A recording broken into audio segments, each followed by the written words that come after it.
वो जिस डॉक्टर से हमने मशवरा किया था उसने एक मुआवजे के बारे में बताया था।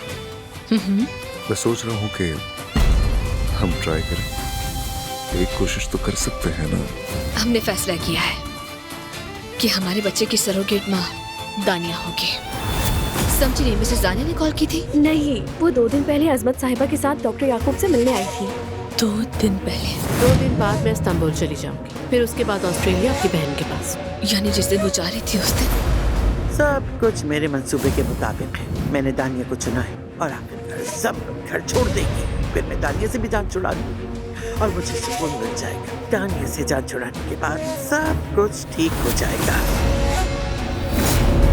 सबको सच पता चल जाएगा। ज़मरुद मासूम है, ज़मरुद नर्म दिल है, मगर अब और नहीं, इतनी बेवकूफ नहीं हूँ मैं। मेरी बर्दाश्त की हद अब सब देखेंगे।